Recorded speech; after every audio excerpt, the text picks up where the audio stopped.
seconds. 3. Pardon the interruption, but I'm Mike Wilbon. And I'm Tony Kornheiser, and we're here to say a few words about our friend Dave Kindred winning the Dan Jenkins Medal for Lifetime Achievement by a Sportswriter. You're closer to Dan than I am, Tony. It's really nice that the University of Texas even does this. But I thought Dan went to TCU. Texas Christian, Texas A&M, Texas Southern, they're all the same. What do these Cowboys know? They elected Ted Cruz. You go back a long way with Dan, don't you? Oh, yeah. Dan is the funniest sportswriter ever. Back in the 70s and 80s when Dan was living in New York, we used to go to Runyon's on the East Side. Young sportswriters then, like Lupico, David Israel, and me, we idolized Dan. We used to sit with him and try out our best lines, try and get Dan to laugh. Dan was so funny, that would be really meaningful. It was like a contest for us, like American Idol. But the question begs to be asked, did Dan ever laugh? No, because there isn't enough J&B in the world to make Dan Jenkins laugh at amateurs like us. All right, let's talk about Dave Kindred. We both worked with Kindred at the Washington Post for years. When he left to go work in Atlanta, you and Tom Boswell took his place as columnist. Yeah, I asked Ben Bradley why he needed me and Boz, and Ben said that Kindred was that good. He was. He was a great columnist. He never shied away from the tough columns. And he was so generous to the younger writers. Yeah.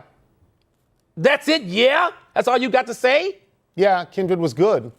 You don't seem particularly happy for him. Well, it's just that Kindred has won a lot of awards. He got this, he got the Red Smith Award, he got all those Sports Writer of the Year awards. Yeah, because he deserved them. Yeah, but enough already. He's from some hick town. A couple of years ago, ESPN gave him an award. He doesn't even work for ESPN, and we do. We're on TV. We've got Emmys. Kindred's got no Emmys. This just in. It's a writing award. We don't write anymore. Come on, who does Kindred write for? Golf Quarterly, Bon Appetit? DeFord got this award last year. Kindred gets it this year. Next year, they'll give it to Sally because she's a legacy. We will never get this award, and we were good. We sort of used to be good. Kindred was great. Kindred went everywhere. He covered everything: baseball, football, basketball, boxing. Remember how well he knew Ali, horse racing, colleges, golf. He knew what the column was, and he knew how to write it. He had courage. He was smart. He was fair. He owned up to his mistakes. I don't think you ever did. He showed up after a tough column. He did it exactly the way you're supposed to do it, and everybody who worked with Dave Kindred respected him. I named my son after him. You named your son Matthew. All right, you got me there. But everything else I said about Kindred is indeed true. Yes, it is, and you only left out one thing. What?